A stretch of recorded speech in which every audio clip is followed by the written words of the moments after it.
Learn how to build a better sign and print shop from a few crusty sign guys who've made more mistakes than they care to admit.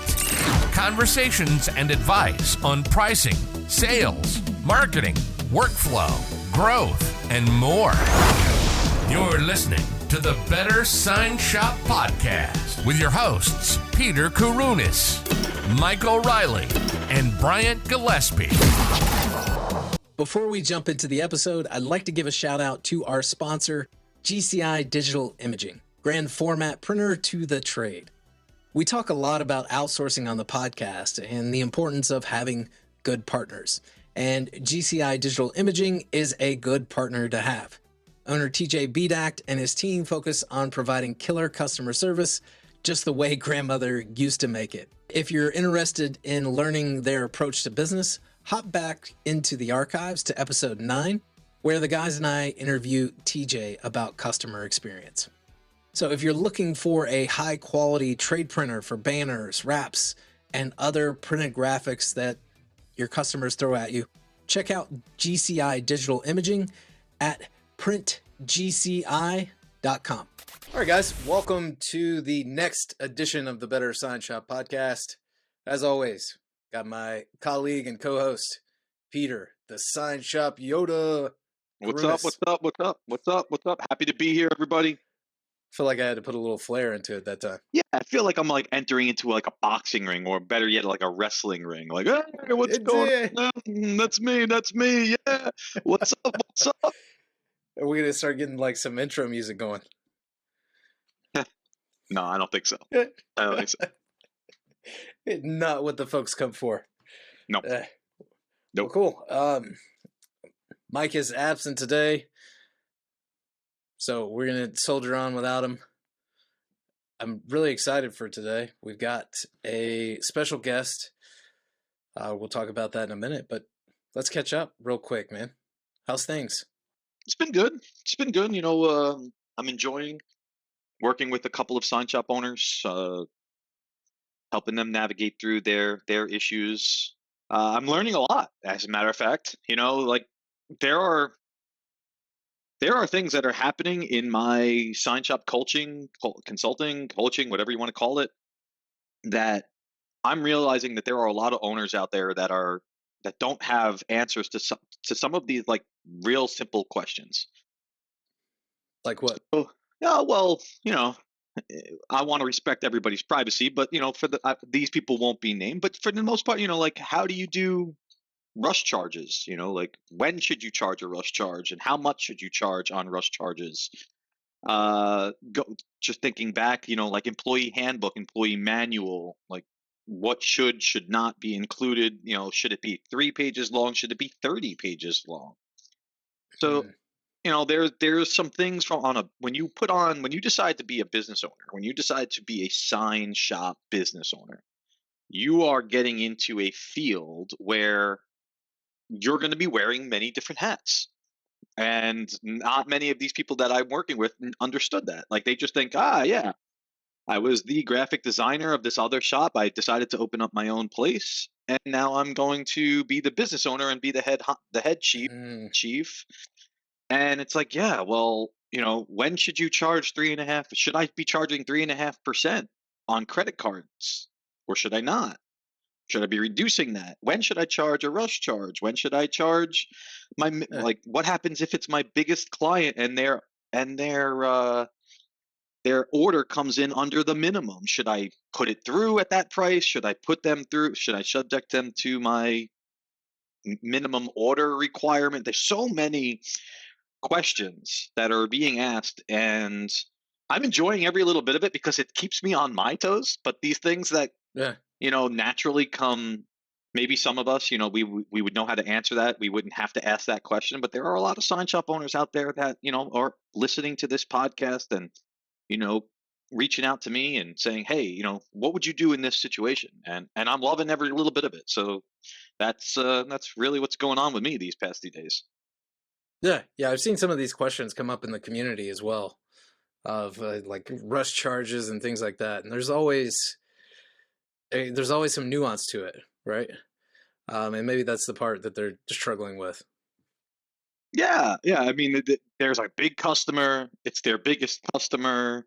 Do I risk upsetting that big customer and then on this one job? There's always ways to tiptoe around certain situations. And being a sign shop coach, these people are very.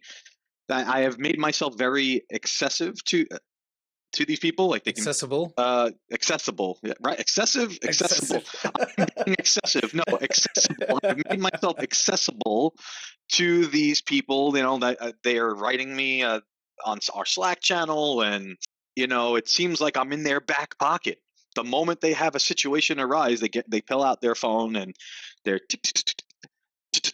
Ah, what would you do here? And I'm like, yeah, all right, I can answer that really quickly. That's a quick little answer. And one of the things that I've been getting a lot of feedback on, just to kind of wet your palate, wet your beak here a little bit, is do you know I'm all about wetting my beak, my man? is this sign business PDF that's in our sign shop community, right? Like it's one of those free resources. Yeah. Right? It's like 108 pages long, but everybody that's read it, they've hit me with the aha! You have unlocked Pandora's box. Oh my God! Everything. It's like everything connects the moment they read this PDF, and I'm like, guys, I didn't write it. Okay. Yeah. I found it from some dude many, many years ago. I don't even know where he is anymore, but we threw it up there. It made a significant impact in my life, and it's making a significant impact in others' lives as well, especially regarding the sign pricing area, right? Yeah. This is a touchy topic for almost every sign shop owner in the continental US is pricing. But I would say the world at this point, right? You know what? Absolutely. Australia, wherever these people come from, pricing in this world of business is like, we could talk for days, not hours, days on pricing and how to do it correctly. But you read this PDF and a lot of my clients are saying, oh my God. Oh, it all makes sense. Everything that I've thought, everything that I've said, everything that I've heard on this podcast, it's like all the dots finally connected. It's like Tony Stark finally making an element to make a brand new, self-sustained electricity. It's like that boom, aha, I've done it. I solved time travel. No, I've solved sign pricing. Read the PDF. If you haven't, I'm gonna have the editor just chop in all the sound effects and like some explosions and stuff for this episode, right? No.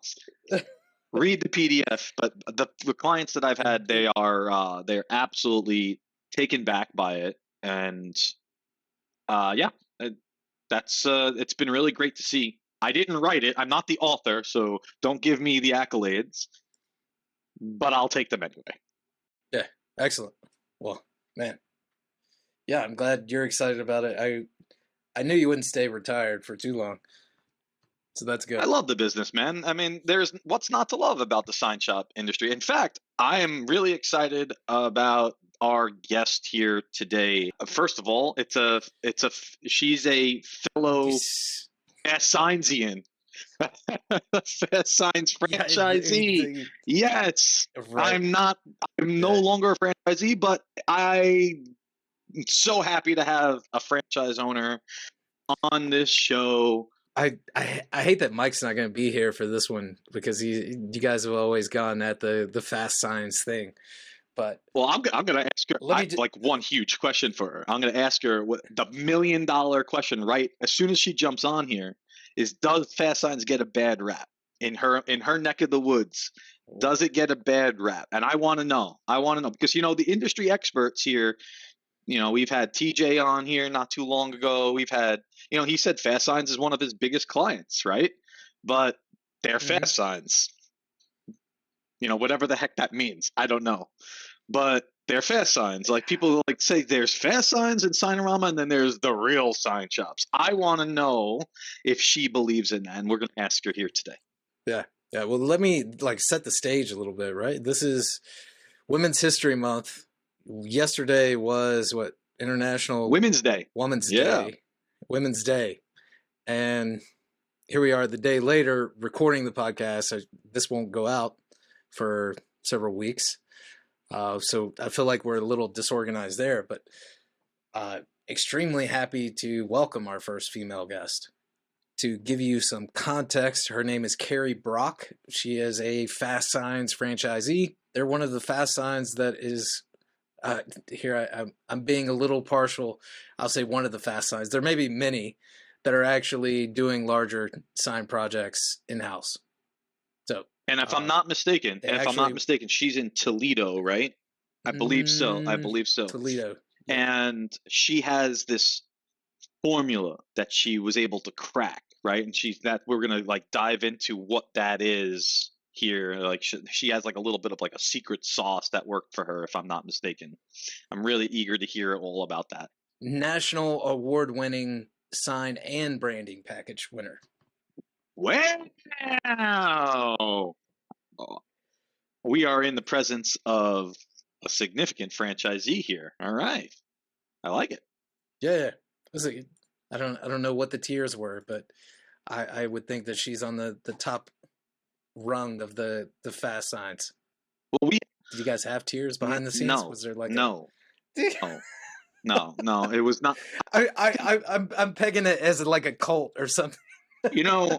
One thing that's really interesting about having been in this company, and I love all the people there on the executive team, and they do a really great job of bringing in people in this franchise. But I have never met Karrie, and I've gone to several of the conventions. I think I've seen her.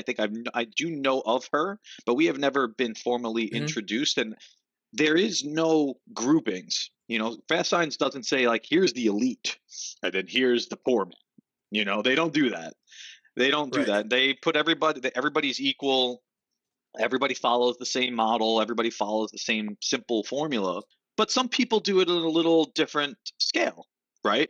I chose to do fabrication, and she does too. But there are a significant amount of franchisees in the system that do not do fabrication. They outsource this. They utilize the Fastsigns. Did you guys have a preferred in-network vendor for that? That's what I was going to say. They use the preferred vendor network that Fastsigns built out. They have this really great system where you could just in the back end, type in channel letters, and then the system tells you okay, these are all the vendors that do channel letters. So if you're looking for something specific, they have a really great ability to search by product and locate a vendor that might be near you or might be across the country, but is the better priced vendor. And then there's all these vendors that have, discounts for Fastsigns and XYZ. So, it's a really great, they've built a really great infrastructure. I used to be a part of it, very happy to have been a part of it, but I'm always eager to hear what somebody else has done in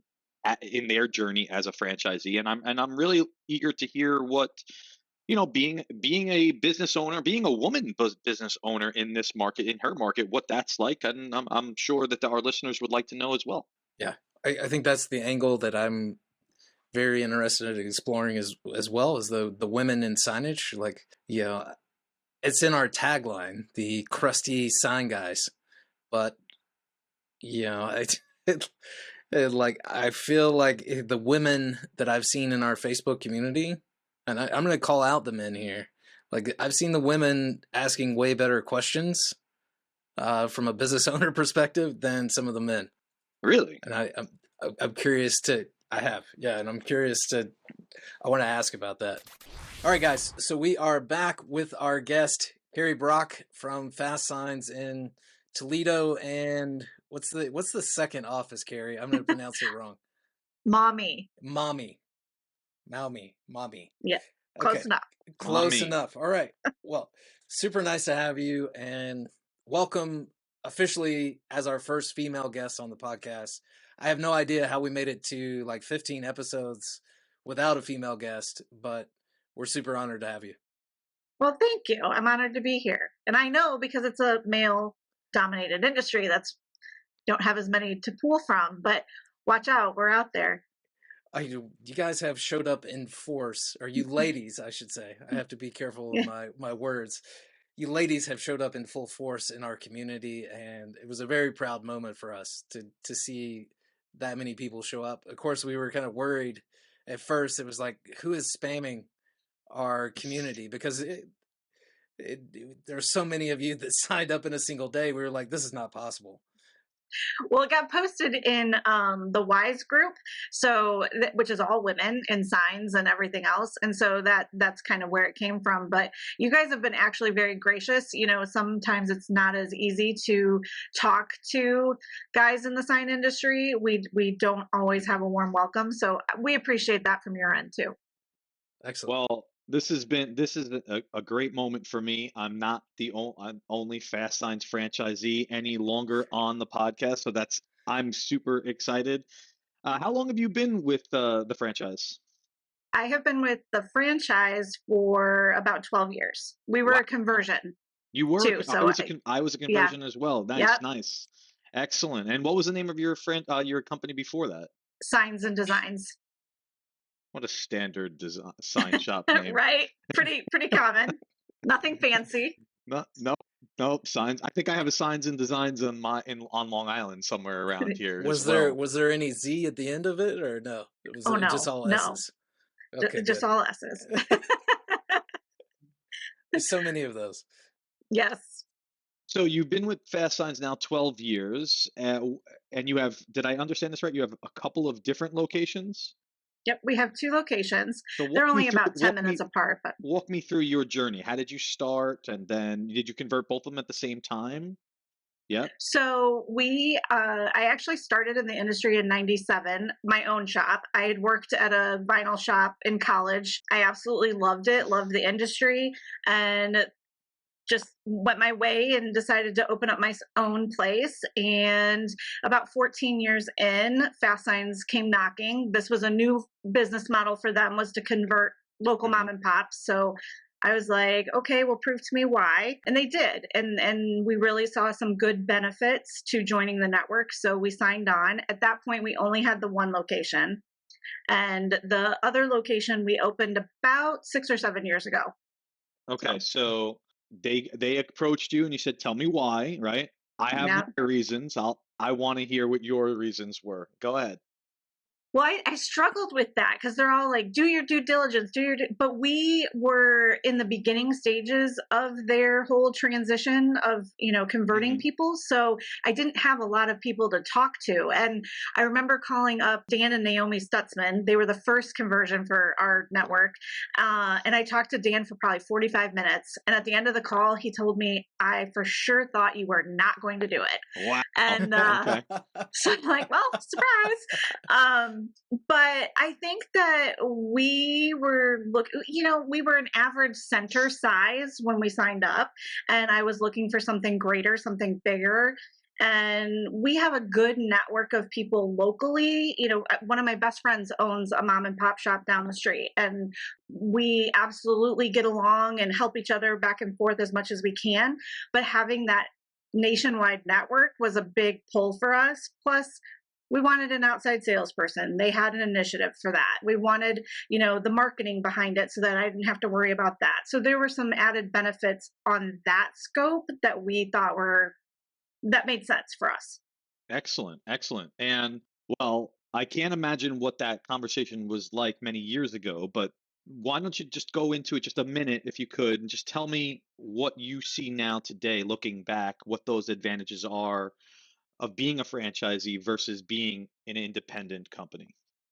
Sure. I mean, to be honest, somebody asked me the other day, would you do it again? I've said, yes, I wish I would have done it sooner. I wish I would have started as a franchise, because I feel like I learned so much on my own and had to, make my own mistakes and trip through everything. Even though I had the experience through college, it was more so the business aspect. I was the creative, I was the graphic designer. That's why I started it.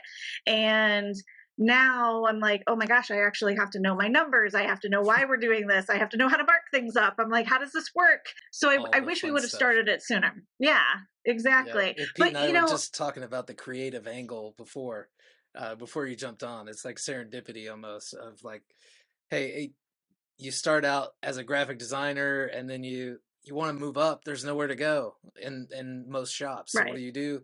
You start your own shop, and then the real challenge of actually managing and running the business end of it kind of rears its head. Yeah. And I think you guys do a great job. I've navigated through your back end of your website and helping people with those things that they struggle with, that they don't maybe have the support of a franchise network. So, it's those items that drove us to our decision. And I, again, wish we would have done it sooner, but Yeah, here we are. not, it's, my background, I started a franchise, right? Converted it over to Fastsigns in 2019 or so. And learning about what their systems look like, I realized just how advantageous it would be for a small business sign shop to come in. And we were talking about like the vendor network. That was what we were talking about just a few minutes before you jumped on here, and talking about how easy it is to like source a vendor that can do something for you, say like channel letters or stickers or floor graphics, whatever, because you couldn't do it yourself, so you would tap into their network. So when we've modeled at what we're doing here at the My Better Sign Shop community, is we're not a franchise. We're definitely not looking to be a franchise, but we No. are looking to put those resources in place that franchises get, right? So while you have a whole plethora of things as a franchisee, right? These people that there are hundreds, thousands of people across the country that have no idea what we have had access to, that have made our lives so much easier as franchisees. So, as part of like our thought process is how can we build out some of this collateral to make the journey of an average sign shop owner that much easier? So I appreciate you saying that. That means a lot to us, because we put a lot of thought and effort into those resources, even something as simple as like a job description, writing out how you should write out a job description for hiring a salesperson, a graphic designer, like taking that resource, copying it, and pasting it into your Indeed account just seems like too simple, right? But the average sign shop owner is going in here and, man, okay, what should I write? What am I looking for? I have to take time out of my day and think about how I'm going to sell my business to somebody. So those resources are great Yeah. Well, think for. about too. I'm Go ahead. sorry. No, go ahead. Just think about it when we started back in the day in 1997, I had a plotter and a computer. Yep. How simple could it be? Now you've got latex versus solvent versus eco solvent versus UV flatbed versus, oh, hey, there's a cutter, there's a table. I'm like, it's so much more complicated. I mean, it doesn't have to be that complicated, but it can get overwhelming starting it. And so having those resources, whether it be through you guys or a franchise or something to help navigate that, it is huge, I think, in this day and age. Looking back, like what would you say is like the biggest, like if you had to pinpoint, here's the one single benefit that we got that was the most advantageous, what would you say it is? I think it was the education to get me out of the day to day so that I don't become the integral part of our business. Now, that changes and fluctuates obviously based on staffing, but for the moment, we really haven't had that issue in a while, except for recently. But yeah, for the most part, learning how to actually run my business and free me up to do what I need to do has been the number one instrumental thing, and has helped me like grow as a person, be a better, feel better about myself, feel like I spend enough time with my family and the shop, and have that balance. So yeah.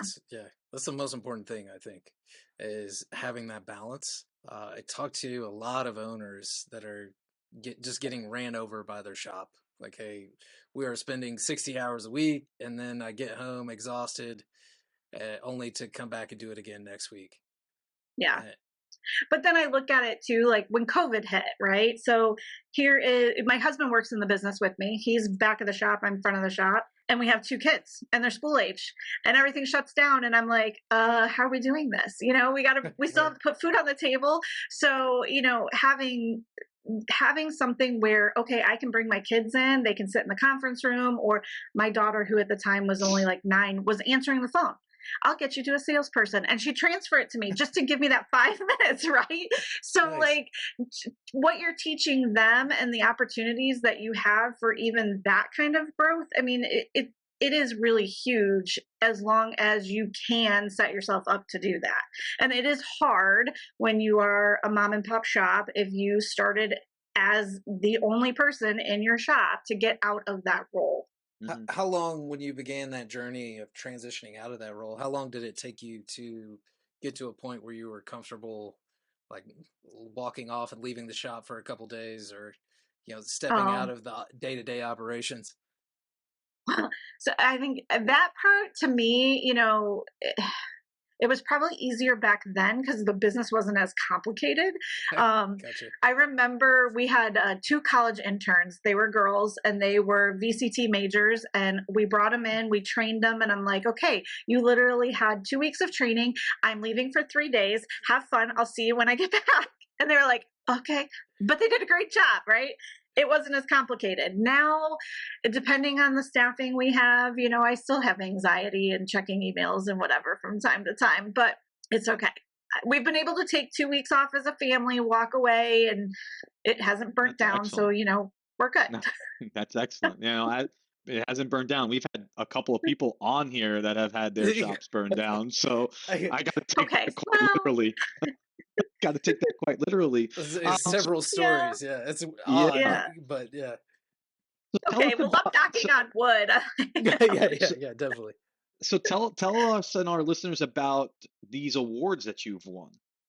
Yeah, so we're very excited. We in 2017 we won the project of the year for Fastsigns with our City Egg project. So that was amazing. Very excited about that. Yeah, that's you guys. That's me. Yeah, this photos in my store. I love that's such a great project. Thank you. Okay, so that is that is our pride and joy. Yeah, that's our big accomplishment. Just our sales achievement awards and what we've been able to accomplish as a team together. And our outside sales girl is absolutely phenomenal. So she's getting up there too in her awards and recognition. So we're proud of ourselves. We've done a great job. Tell us more about the City Egg project for us Fastsigns outsiders.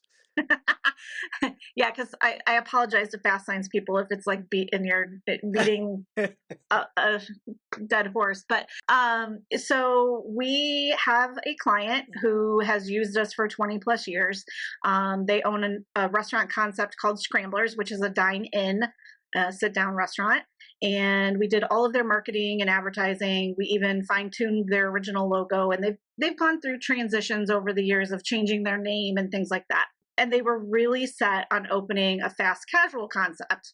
And so once that finally came to fruition, we're like, okay, well, what are you going to call it? Whatever. He's like, no, you're going to figure out what we're going to call it. I need a brand. I need a name. I need the concept to create the concept. I was like, okay, we can do this. Now, my background is interior design. That's what I went to school for. So I'm like, okay, well, we can handle that. We got branding. I can figure out the design part. We're good.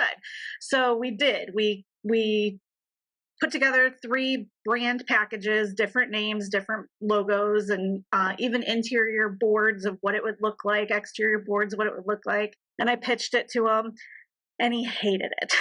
He absolutely hated it because it didn't have the original Scrambler's name in it. And I was like, but it's a totally different concept. Like we have a different demographic. The foods are kind of the same, but they're not going to be called the same. So it took a minute to convince him, but finally we got over the hump. And so we like to say City Egg was hatched, and we just installed the third location a few weeks ago. So yeah. That's amazing. That's awesome. I had no idea that was you coming into this. So that's a little bit of a shocker to me. Yes, Bryant, just to let you know, okay, give you a little bit of background for our listeners here. I'm only familiar with City Egg. I'm all the way here in New York. You're in Toledo, and you've done this project, and now pretty much I think every center that has opened has like this sample in their lobby. Like I have a giant City Egg like, this is what we can do for you. It's like, yeah, you guys did that. And we're like, yup, we did. So this Fastsigns is did. so Fastsigns did, just not my Fastsigns, but a Fastsigns Carrie did. and her And here team. you are. What you're telling me is Carrie and her team are the model of what we can do for you in every single Fast Signs across the That's country. why that explains my reaction. She said City Egg. I'm like, you get the heck out of here. Oh, congratulations. That's awesome. That's such a great project. And you said then they have now opened up a couple of different locations. Yeah, so the initial one was in Columbus, Ohio, Yep. and then we did one in Toledo, downtown Toledo, and then the third one was in Bowling Green, which is about 30 minutes away from us. It's a college town, and it fits the demographic really well. But yeah, we'll see how that goes. I don't even know that they've officially opened the doors yet because there were some hurdles with permitting and whatnot. But yeah, so it's exciting. It's exciting that they're growing that concept as well. Great. So Great. I'm gonna play Mike here, Pete, just because Okay. All he's right, not go on ahead. here. Uh-oh. This is not typically something I would associate with Fast Signs. So Correct. kind of give me the backstory there. Like, what was it like? Was there like a transition process? Had you guys done a lot of branding work and like larger, like entire signed packages and branding packages before, or was this kind of new? Yeah, so I mean, with Scramblers, we had history with the client. We did all of the when they rebranded to Scramblers because, like I said, they renamed themselves a couple times, and when they came up with Scramblers again, we did all kinds of interior packaging, the exterior signs, and put together their standards. Like even though they might open a Scramblers in another state, we won't necessarily do the sign for them, but they're getting our sign specs so that they make it to what we have dictated. So we already had that relationship with the customer. So I think that that's what helped. But in the end, I mean, yes, we now do quite a bit of architectural signage and full sign packages. Before that, I wouldn't say we put together a whole piece for somebody, but have we done all of those components separately for different customers? Yes. So it wasn't a new concept as far as the pieces and parts. And I think that's what people need to realize is these large scale projects are really taking one-offs of other things you've done and just making it one job, which really is the best thing, right? Because it's one customer, one job, one focus. Yeah. Yeah, I think the shift is like thinking of it as more of like a consultant hat on instead of like, hey, I'm a sign guy or a sign woman. Like we're just making signs, and yeah. So even the last City Egg that we did, I drove out there and I took my designer with me this time and we walked the place and we helped break it out. Like, okay, this is where you should put your kiosk for ordering. This is where your barista is going to be. Okay, well, then we'll move this to this place. And so we kind of mapped out the floor plan too. But I think that also goes a little bit hand in hand, like I said, with my background. So not every sign company or even, traditional sign companies are going to necessarily have that advantage or be able to do that. But as long as you can walk into a space and say, hey, I can really take these walls and build something for you that looks appealing, that's what the customer really needs, right? Is something to dress up that atmosphere. Carrie, I can't agree with you more. I try to preach what you just said in so many training sessions, and where I get the biggest pushback from our listeners is how do you get to be that authoritative figure? You have done everything right with the City Egg. You have done everything right. They would be a fool to ever not listen to you going forward. But here's the thing, you telling them where to place their kiosks, and this is like what you're now infusing Fastsigns, Karrie Brock, your company, your designer, everything into their ecosystem, into their operation. You are now no longer a sign maker, right? You are a linchpin to their success. So I don't know if you have an answer, but I will ask nonetheless. But how does a sign shop get there with a customer? What do you do? What were some of the things that you've done to help make that journey happen? Turn this customer into one of your largest accounts. So I think the key is trust and the relationship you have. Now, I will be honest, he's tried to fire me a couple times, and I said, go ahead.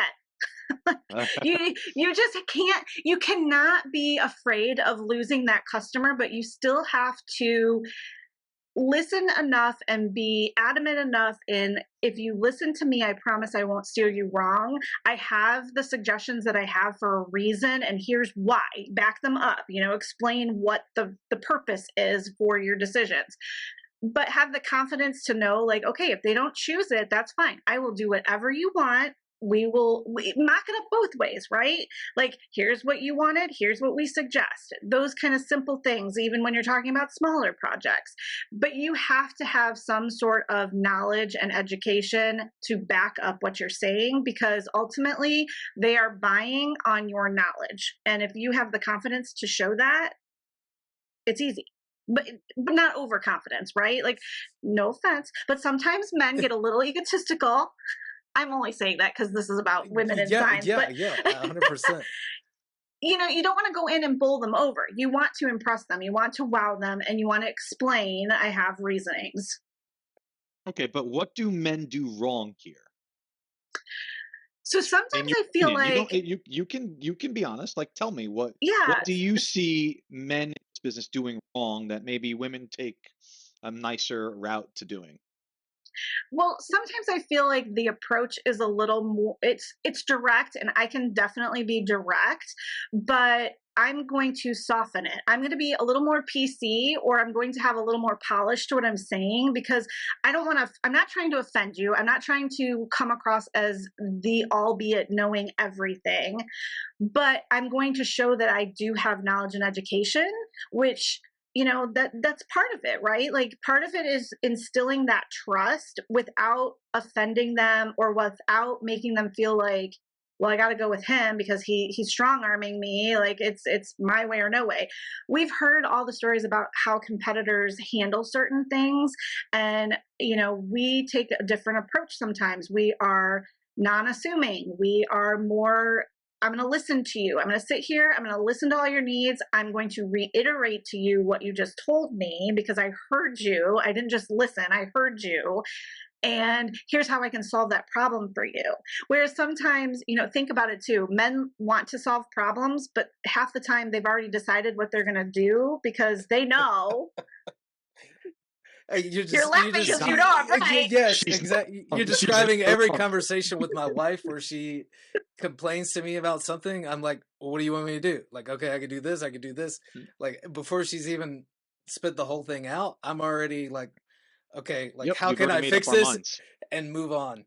It's 100% correct. But as a sign shop, as a male sign shop owner, you hit the nail right on the head with that last statement. It's like, yeah, I know what you need. I already have my mind made up of what's going to go well here, and now my job is convincing you of that solution. Whereas, maybe you're taking a more softer approach. Maybe you like you said, you are listening not just to respond. You're listening so that you can formulate a much better thought, a lucid thought.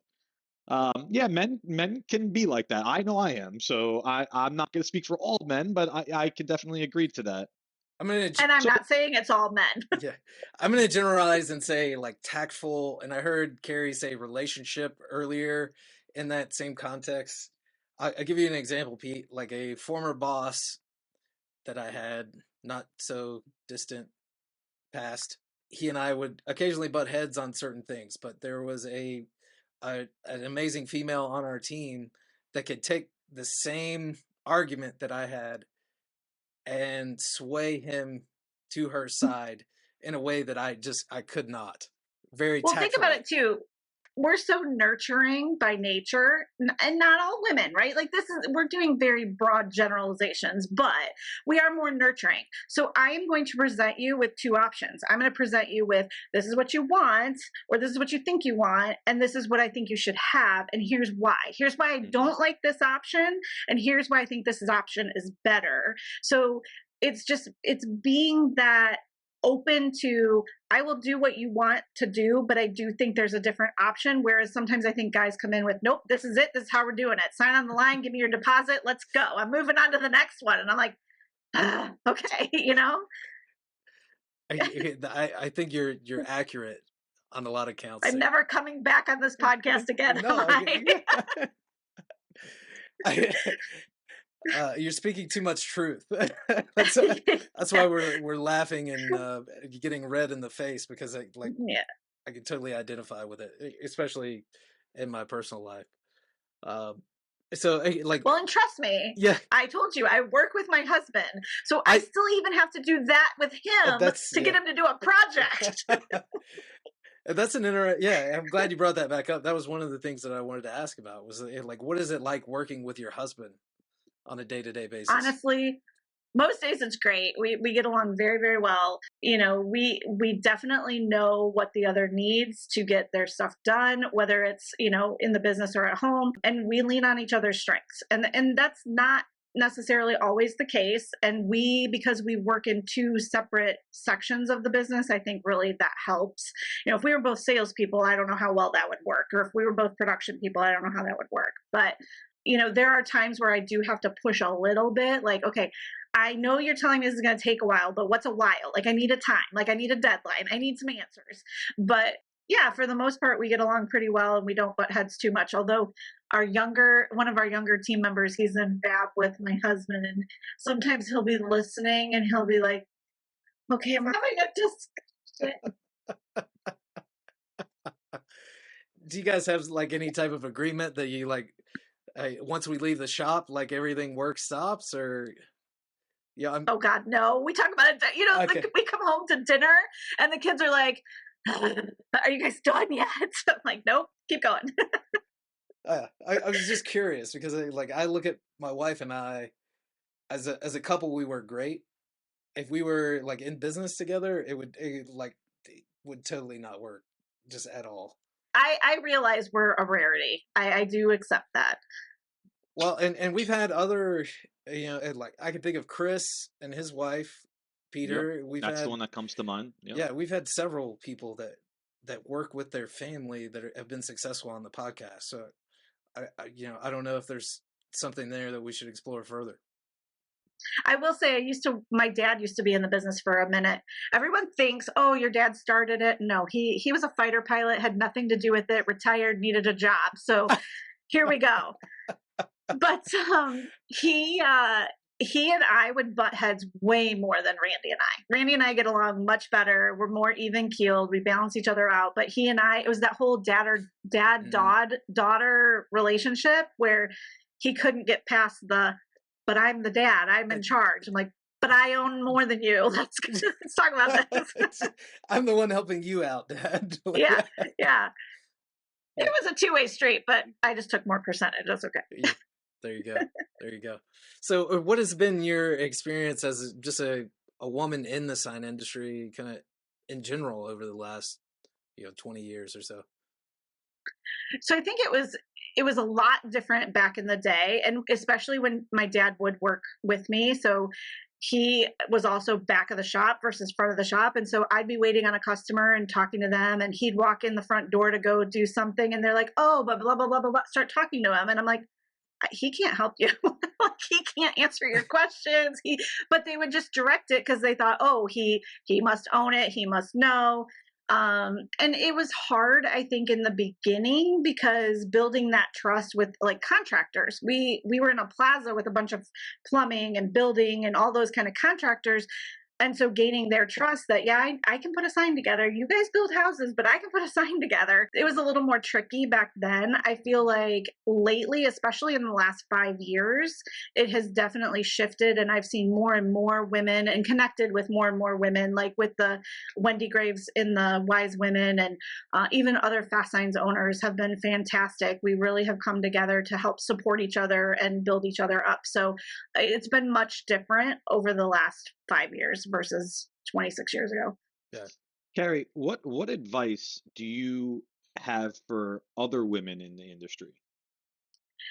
I would tell them to know their technical details, because we are very tech oriented, right? As far as technicalities, engineering, that kind of stuff. So don't be afraid of that.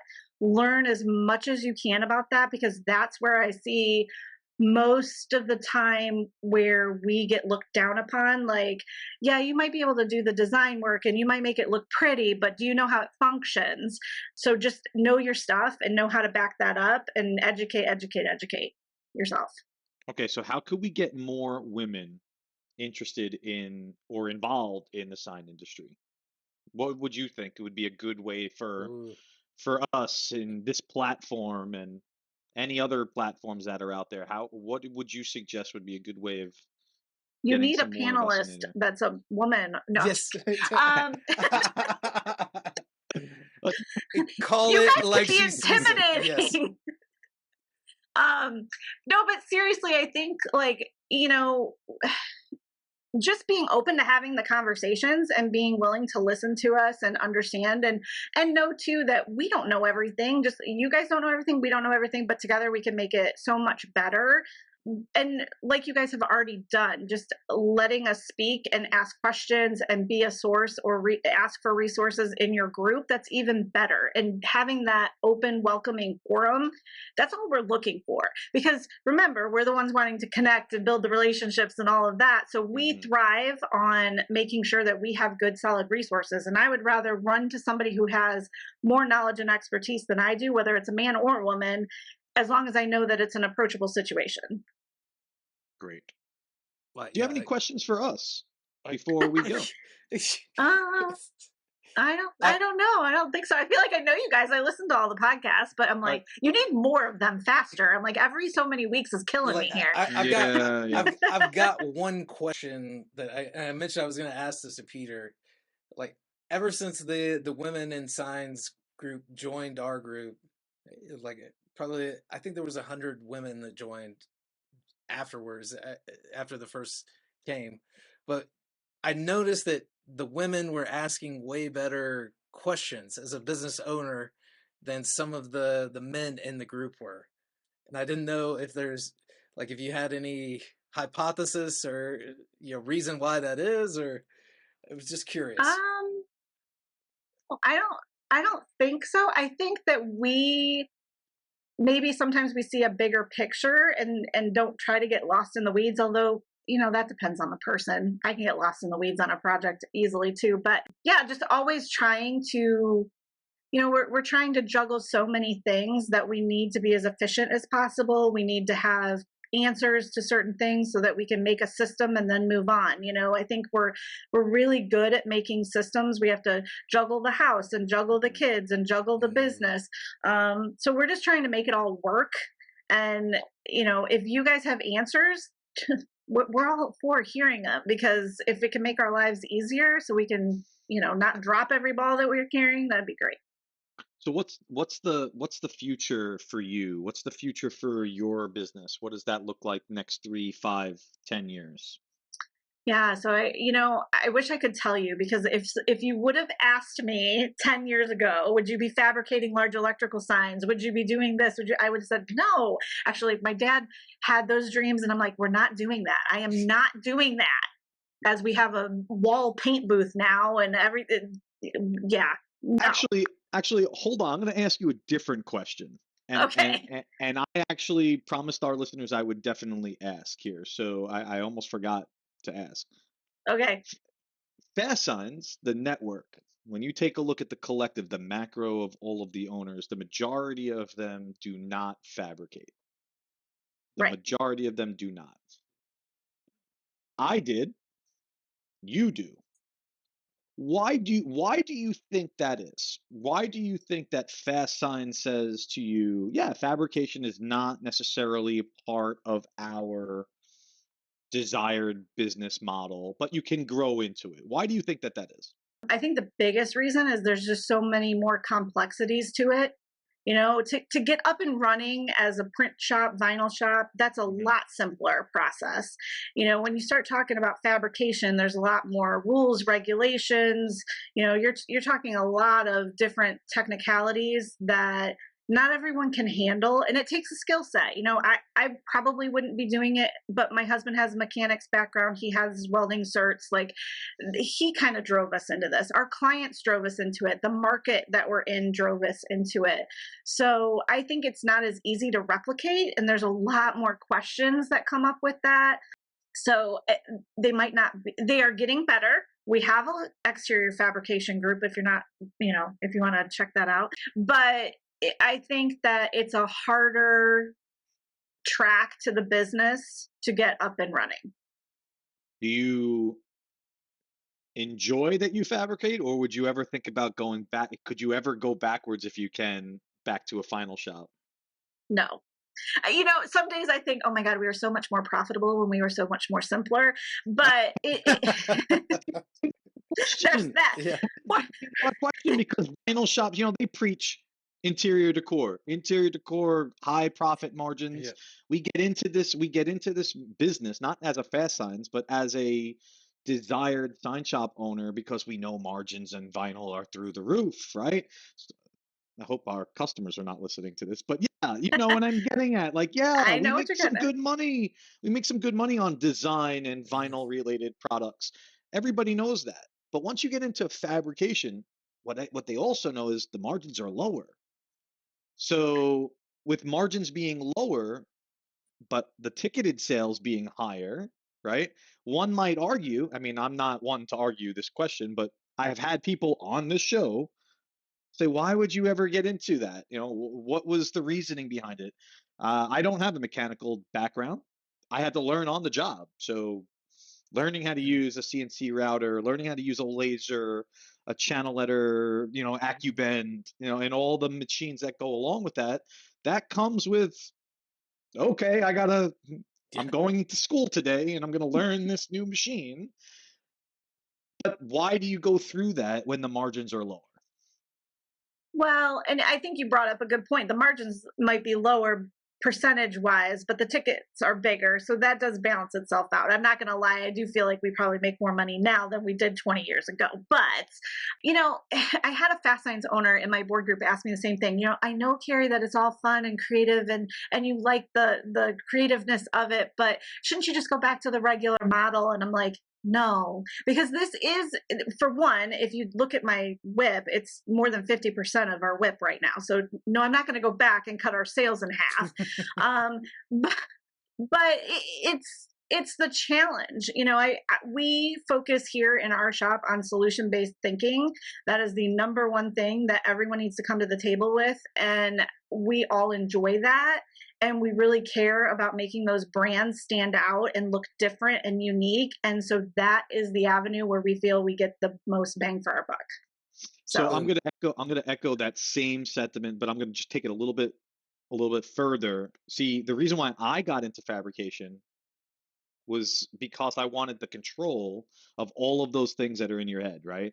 So if I needed to route something, dimensional letters, I knew that I was going to produce it and what my capabilities were, not what a vendor's capabilities were, and having to, possibly go through that procedure of going through, okay, let's send them the mock-up, let's wait for a quote, let's get this back, let's take a look at it, let's make sure they got it right. If I can own that entire process with my creative team, okay, we're going to make 3-layered dimensional HDU signs, paint, some graphics, XYZ. I actually know how to build that within my own resources. So material cost, equipment timing, overhead, all of that goes into that formula. And that's why I decided to get into it, because I can have 100% control over the sale price, right? And people might say to you, well, Pete, I always have 100% control over the sale price. If I'm outsourcing it, I can control what I want to do. I'm like, wrong. You don't. You don't control it, because that vendor has a price. That's that price from that vendor, that supplier, and you have to live outside of that. You have to live with those margins being taken up out of your pocket. So if you can bring all of that into your company, all of that equipment, maybe extra labor, maybe extra square footage, whatever the case may be, the goal for me was, well, now I'm going to be able to produce a channel letter product or a routed product or a painted project, whatever the case was. I'm going to be able to handle it inside my four walls. That's the reason why I did. So I like what you said. I love what, no, excuse me. I love what you said. But, you know, when Fastsigns looked at my company, they said, well, you know, we just don't do fabrication. You know, it's just Not our thing. not our thing. You know, we have a vendor network for that. And I'm like, okay, well, that was the biggest for me when deciding on converting. That was the biggest, like, Sticking man, point. Point of contention. they're putting a lot of emphasis on interior decor, and I'm like, well, you said your market dictated your whip, and I look at like I've done 18 channel letter jobs this month, and I'm like, I'm not gonna throw that away. I mean, Right. yeah, I make more margin on vinyl, but this is like $200,000-$300,000 worth of sales right here. I'm not throwing that away. So yeah, and for those of you out there that don't know, WIP, it means work in progress. I knew what you meant when you said that, but I'm not sure if our listeners did. But okay, go ahead. Well, the other thing too, I mean, you brought up really good points because on one of your podcasts, you guys talked about outsourcing so much. And I literally was cringing and having like tics when you guys were talking about it because I agree to an extent. Like, I'm not going to go run out and get a dye sub machine. I'm not going to go print fabric. I'm not going to do certain things. But your story is exactly why we bought our channel letter vendor. So for one, we weren't competitive with one of the number one companies in town. Like, I could not win a set of channel letters against them if we were going head to head on price only, right? So I'm like, okay, we've got to build them ourselves. If they're building them themselves, we've got to build them ourselves. 2020 hits, because I think we got it in 19 or right before 2020 converted or changed over. 2020 hits, guess what? There are no raceways. The channel letter people are 12 to 15 weeks out. I knocked out a set of channel letters in 2 weeks. I'm like, haha, we got you, because now we've got you on time, because they weren't building their channel letters in-house. They were using the same vendor we were, but they weren't marking it up as much. They weren't marking it up at all. So I'm like, okay, well, now I'm making more money, because, you know, it's a little bit of labor, but once the guys figured out how to use it, that's the other thing. These bigger projects, they're bigger ticket items, but think of how long it takes to print a roll of vinyl, laminate it, cut it, process it. That's a lot of labor intensiveness, where a set of channel letters we can knock out in a couple days. Not as much, and one guy and one basic machine. I mean, it's a game changer. It really is. But my husband was not on board with that channel letter vendor for years. I was like, we need one. He's like, nope. And then I won. Yeah, I would say that you would have definitely won that argument. I can't side with anybody that thinks that bending letters manually is faster than what I can put out of the machine. Oh, he didn't want to do it at all. He didn't want to do it at all. Yeah. I was like, no, we're getting this machine. Oh, no. Yeah. You won that argument. Yeah. I'm going to go on record here, Karrie, and just suggest that your superpower is like rising to the challenge and like figuring it out. Is that would that be close if you were? I'll take that. I'll like, accept classify that. yourself. Yeah. I can accept that. Yeah. I've heard that come up several times, and I just wanted to call it out. And like, and that's totally a-okay. Like, hey, when I started in the industry, I was driven by a lot of those same things of like, hey, how is this sign made, and can we make something like that in house? Yeah, and that drove me a lot of times more than I care to admit, where I would be working long hours just trying to figure something out. Kind of the challenge of it. And next up is awnings, but my husband still says no. I'm like, I'm going to win that one too, but give me a couple of years. Yeah. So you talk to us about the future as we kind of bring this one to a close. Like, what's the future for you? So, I mean, what's the future for the shop? We'll keep it really open-ended.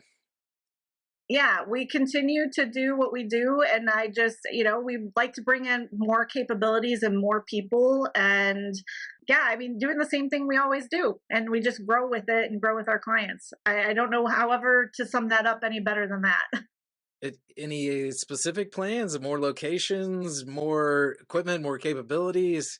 Like, let me rephrase, like, what's the end game for you? So, I'm approaching 50 and my husband's already in his 50s. So, we are thinking about the downturn eventually, 10 years from now. But we built this building we're in about 4 years ago and we've already outgrown it. It's about 6,500 square feet. So we would like to build out a separate fab shop. And if we do that, I will win the awning argument. But it'll be, something on the back lot so that we can just have fab separated out from the rest of it, because that's just the part that's growing more and more intricate things. We've done LEDs and EMCs and tall gas station signs. And so I feel like we've stretched our gamut pretty well as far as that goes. But I really am open for whatever comes our way. And, as long as they're willing to accept the challenge with me. But more people, and we'll see what happens. Yeah. Excellent. I love it. Beautiful. Pete, any other questions on the Fastsigns side of things? We beat that to death.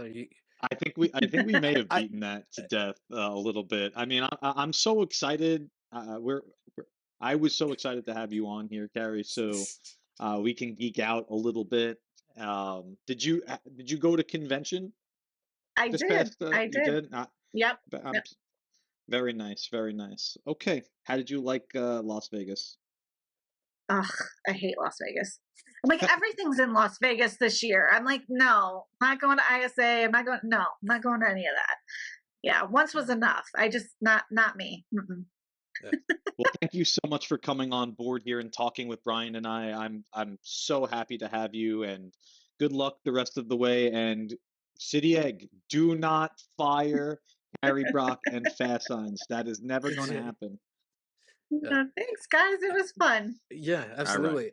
If anybody is interested in learning more about City Egg project or your locations or connecting with you, is there any place you'd like them to reach out? Are you on Twitter, can email me. LinkedIn, email? Yeah, email's fine. I'm like, not Twitter. TikTok. My kids are like complaining to me that I need to get TikTok, and I'm like, no, I'm not going to do it. We started a TikTok channel for the shop. There you go. You can check that out. There you go. Yeah. I don't have much to do with it, but you can see some of the creativity about our team. Yeah. Karrie, what's your store number? 584. Okay, so everybody can get Karrie at 584 at fastsigns.com. 584 there you go. At fastsigns.com. Thank you so much, Karrie. Appreciate you jumping on Thanks, with us. Guys. And enjoy the rest of your week. Thanks, Karrie. You too. Bye. All right. If you liked this episode, make sure you hit subscribe to get all the latest episodes. And check out our website, bettersignshop.com. Get free resources and helpful tools on growing your shop. Thanks for listening.